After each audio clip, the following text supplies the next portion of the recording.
Right,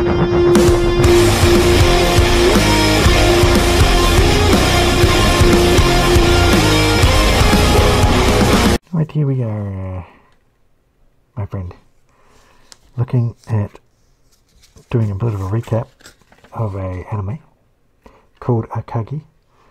The first real anime I watched, and I was put onto anime by watching one episode of Yu-Gi-Oh, which I could not find the English subtitles for, and I found the Japanese version of that episode.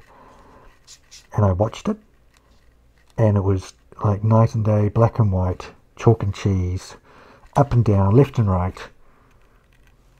black and blue. What are you talking about? I'm talking about how the episode was so different from the English dub version. It was amazing.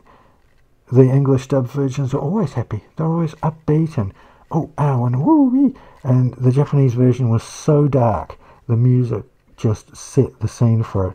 It was like a completely different Yu-Gi-Oh. Wasn't even the same Yu-Gi-Oh. It's completely different. So that put me on to Japanese anime. I had to find out more about this stuff because I couldn't believe that it was so powerful compared to what Westerners would consider cartoons. Yeah, so it looks like a cartoon. Look at the picture down there. He looks like a cartoon fella. But, it's not. It's not really a cartoon, so you might be familiar with Sailor Moon and Airbender. I think it's Airbender. And the eight piece. Was it 8 piece? I can't remember now. 2 piece, 6 piece, 8 piece. I can't remember what it's called. A pirate one anyway. And probably the closest. If you've seen Death Note, you kind of know the power of anime, really. Death Note's pretty decent, but there are also amazing gambling ones. This is one of them, Akagi. He's into Mahjong. There's also a couple of others that we might revisit. And the samurai ones. They're amazing. Oh, there's a really amazing samurai one. It's really quite graphic though, but might talk about that one another day. But yeah, old anime will surprise you. The writing, the atmosphere, the music, the setup and payoffs. Yeah, setup and payoffs. Yeah, if you're into setup and payoffs, you'll love anime. There are some absolutely insane setups and payoffs in some of these animes, and we'll get to those as we do. But we'll start off with probably one of my favourite animes of all time. It's Akagi, the first one I really watched. And we'll just do a little bit of a recap of the episode and have a bit of a chat about it. So Akagi is the Mahjong legend, and they play Riichi Mahjong, I believe, in Japan, which is different to the Chinese version. I'm not sure how many versions there are, but there are at least 2 versions of Mahjong. This is a post-World War II setting, and I think this entire series plays out inside a Mahjong parlor in Japan. So it's the underworld of gaming. One man has put his life on the line to extinguish his debts. And we find out what this man's name is further on in the episode, and it's Nango-san. And he's playing in this Mahjong parlor with the underworld, pretty much the Yakuza. And he is not doing too well with his playing at the moment. In the midst of this game, the door to the Mahjong parlor creaks open, signalling the party of 4 playing that new blood may wish to enter their game. But in comes a rain-soaked kid, and this is Akagi. Fortunately, before being thrown back out into the rain, the indebted man, Nangu-san, vouches for him. So he says he knows this kid. He comes in. Old Akagi gets dry, while he's in there. So I've just made a comment here. The show is intense in its explanation, if you've got the good subtitles, of how Riichi Mahjong is played, and may spark some curiosity of how the game itself is played, but certainly doesn't detract from the overall enjoyment of the anime, does it? No. So, it'll give you some basic rules of the game and how it's played. You probably might want to play the game after watching the anime, 1 or 2 episodes, because it gets you so involved in it. But just because it's about Mahjong doesn't mean that you get bored, because it's far more than that. Mahjong's just the scene, basically, and everything else plays out within it. The characters play out, the tension, the drama. It's very dramatic and very tense and well played out anime set within the scene of a Mahjong parlor, really. So yeah. So Akagi patiently watches the game unfold, and before Nangu-san plays his tile, he murmurs, "You'll only survive if you die," and by explanation refers to sensing no life in Nangu-san's play. Akagi's speech inspires resolve in Nangu-san, and he rethinks which tile to play, taking a courageous risk. The tile plays through without challenge.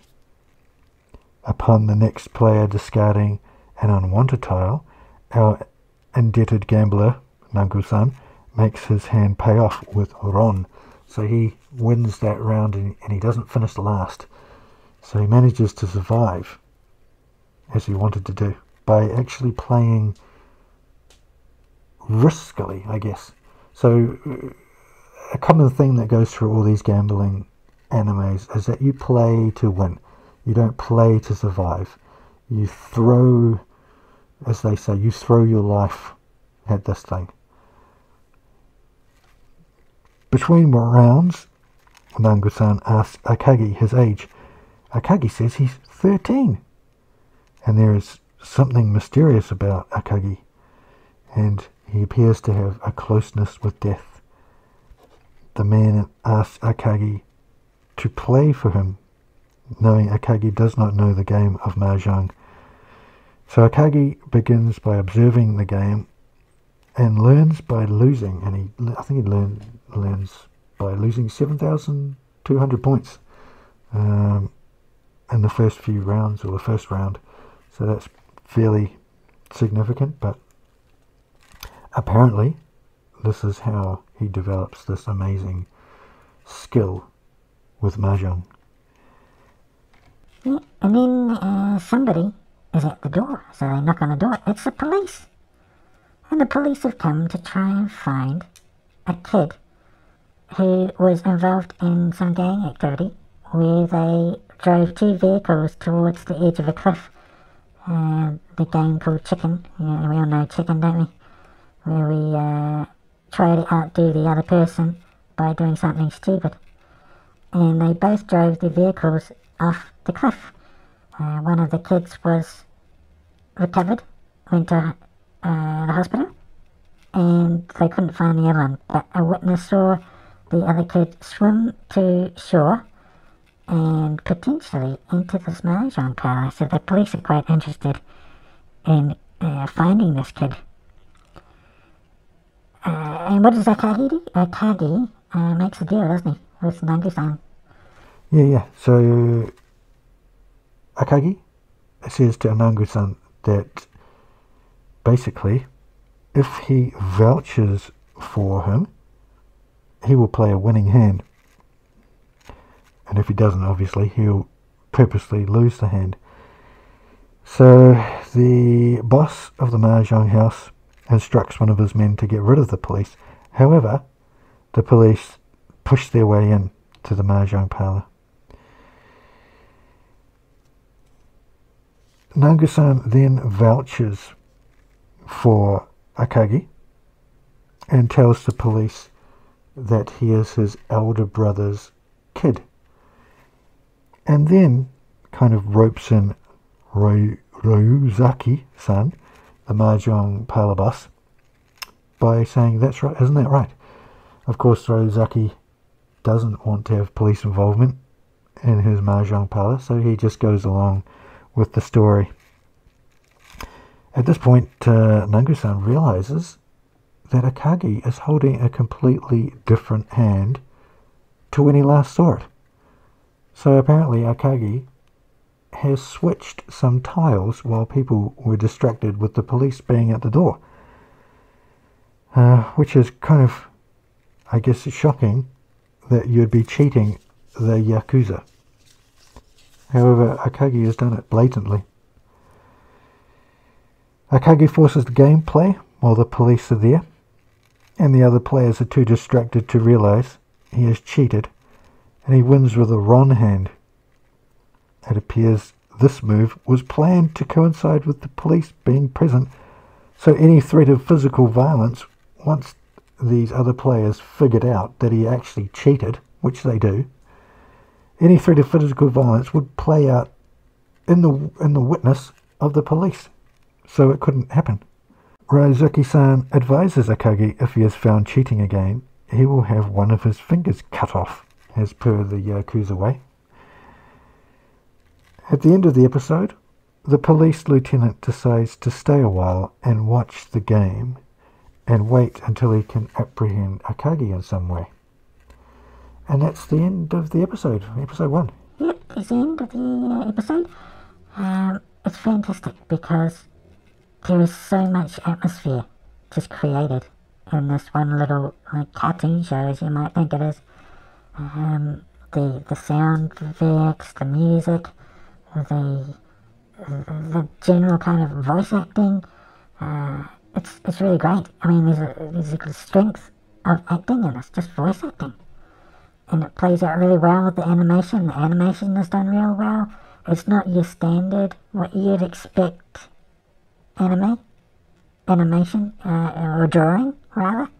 It's a specific style of art, and it might even be off-putting to start with, to see all these sharp lines rather than all the beautiful round kind of edges of a normal anime. But once you get past that, you're going to be sucked in, I'll tell you what. So I think we're going to review all of them, eh? Yeah, so that's our plan. We'll also see if we can find some online games. I believe there is at least one that plays Richi. This is a thinking show. If you like thinking shows, this is a good show to watch.